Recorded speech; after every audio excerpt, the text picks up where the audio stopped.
رمضان المبارک کا چل رہا ہے.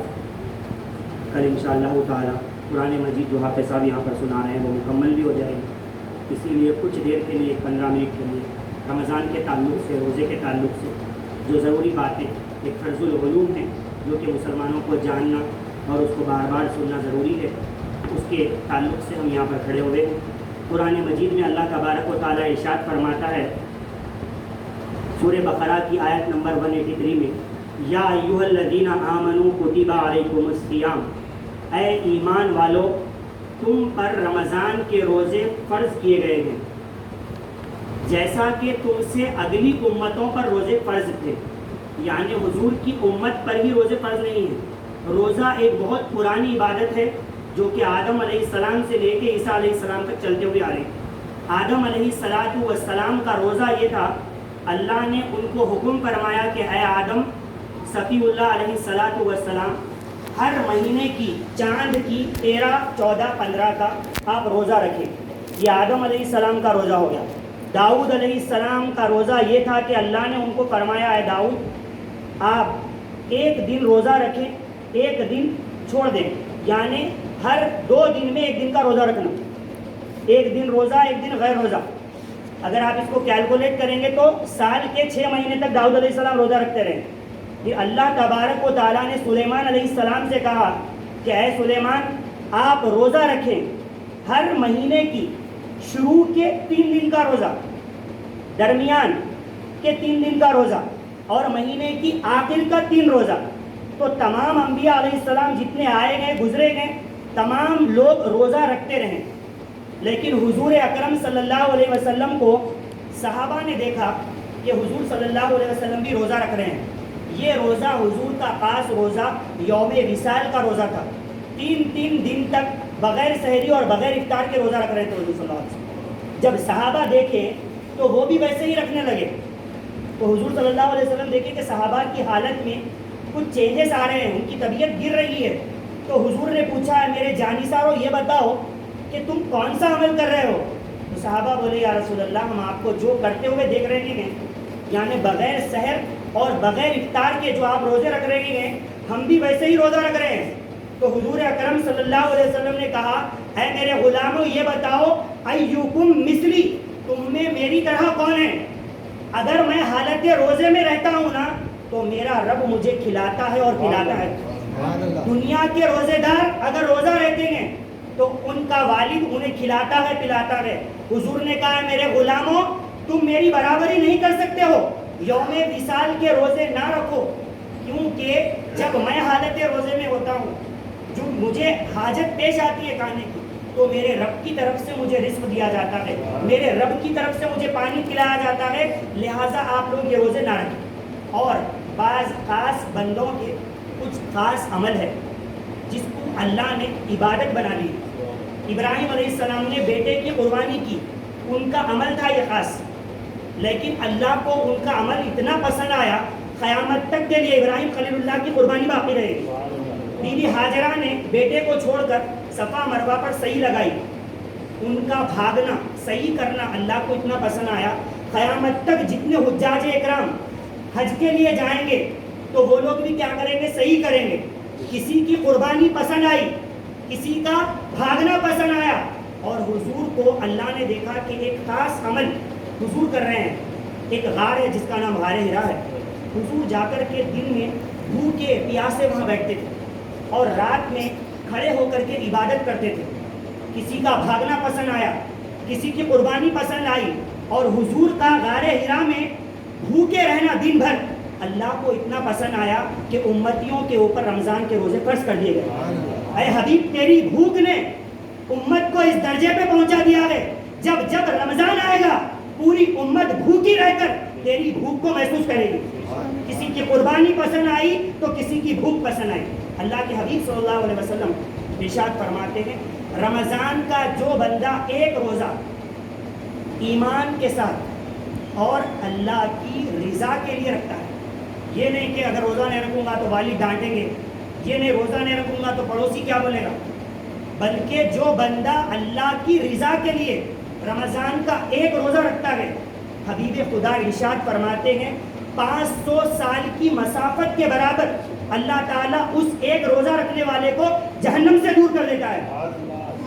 اور ایک روایت میں آپ کو سناتا چلوں، اللہ کے رسول صلی اللہ علیہ وسلم نے ارشاد فرمایا کچھ ایسے بھی روزے دار رہیں گے جو دن بھر بھوکے رہیں گے، پیاسے رہیں گے، لیکن ان کو سوائے بھوک اور پیاس کے اللہ کے پاس سے کچھ نہیں ملے گا۔ صحابہ پوچھے یا رسول اللہ، روزے کا بدلہ تو خود اللہ بن جاتا ہے، روزے کا بدلہ تو باب الریان سے داخلہ دے دیا جاتا ہے، یا رسول اللہ یہ کیسے روزے دار ہے جو بھوکے بھی رہیں گے پیاسے بھی رہیں گے، سوائے بھوک اور پیاس کے کچھ نہیں ملے گا، کیا وجہ ہے؟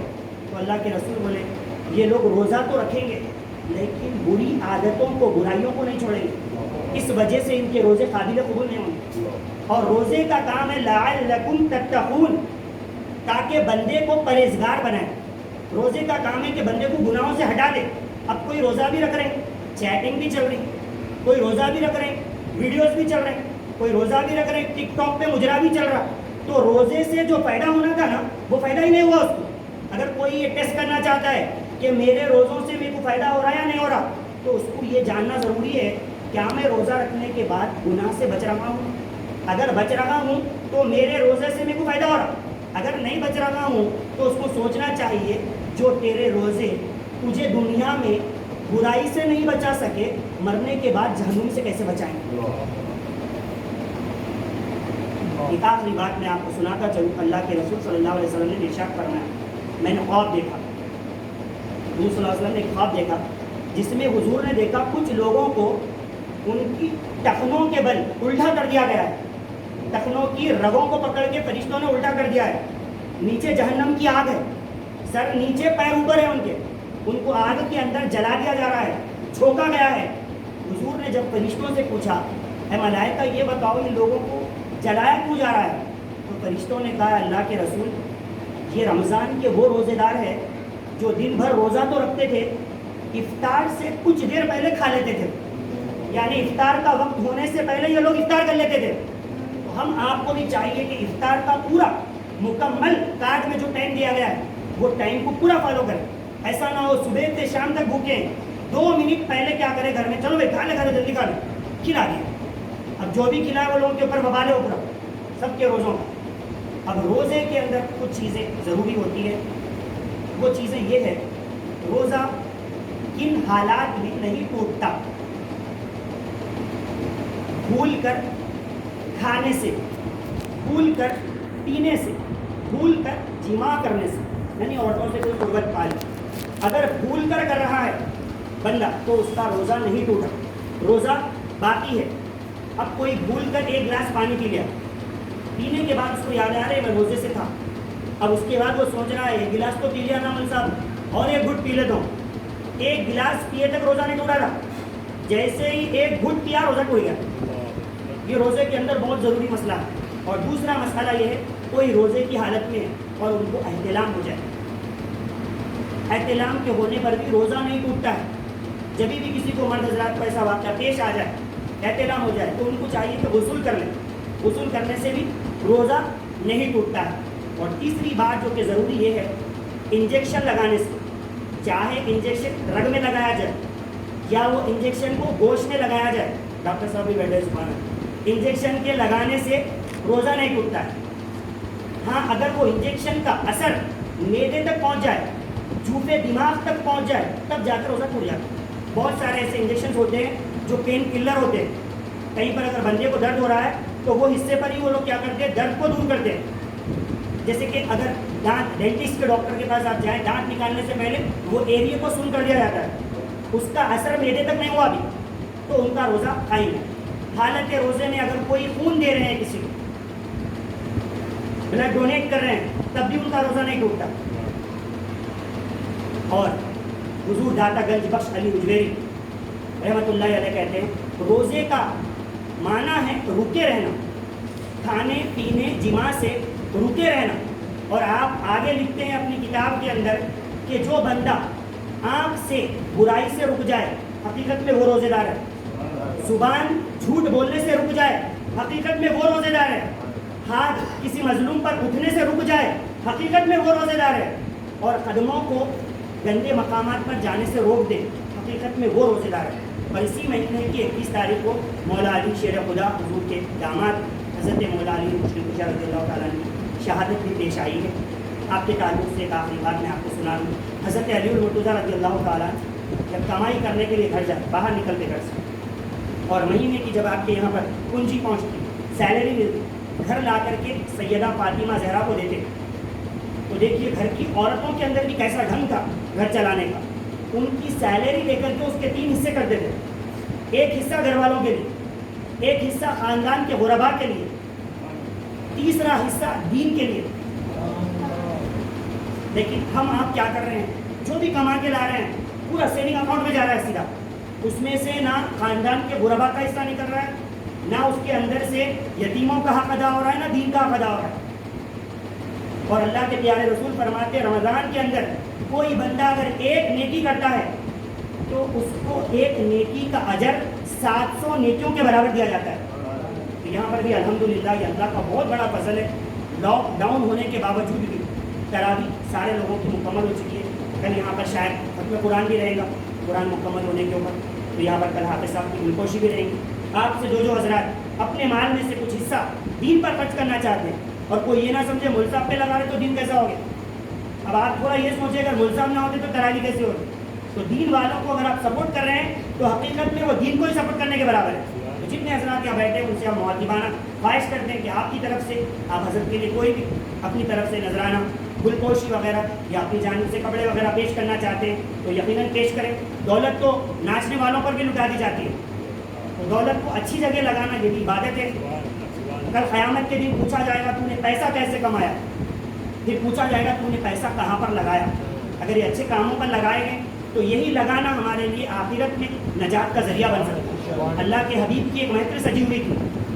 آقا کریم صلی اللہ علیہ وسلم نے اپنے جانی ساروں سے فرمایا, اے میرے غلاموں, صبح جہاد پہ جانا ہے, مال کی ضرورت ہے, آئی نیڈ منی, مال کی ضرورت ہے کیونکہ اونٹ خریدنا ہے, جیکٹس لوہے کے خریدنا ہے, تلواریں خریدنی ہیں. تم میں کون ہے جو اللہ کے دین کی مدد کرے. عثمان غنی رضی اللہ تعالیٰ اٹھ کے کھڑے ہوئے, بولے یا رسول اللہ 100 اونٹ میں اپنی طرف سے دین کے لیے قربان کر دیتا ہوں. اس کے بعد اللہ کے حبیب دیکھے لشکر بہت بڑا تھا, بولے اور چاہیے مال. جب کوئی نہیں اٹھے عثمان غنی دوبارہ اٹھ کے بولے یا رسول اللہ اور 100 اونٹ میں اللہ کی راہ میں قربان کرنے کے لیے تیار. اسی طرح سے انہوں نے 300 اونٹ اللہ کی راہ میں قربان کر دیے. اس کے بعد حضور نے ایسا جملہ کہا, یہ جملہ اللہ کرے آپ کے دلوں میں نور بن کے اتر جائے. اللہ کے حبیب نے کہا اگر کوئی دنیا میں جنتی کو دیکھنا چاہتا ہے تو عثمان غنی کے چہرے کو دیکھ لے. عثمان غنی نے اپنی دولت سے جنت کو خرید لیا ہے. کہنے کے لیے بہت ساری باتیں ہیں, بہت ساری واقعات ہیں, لیکن وقت اس کی اجازت نہیں دیتا ہے.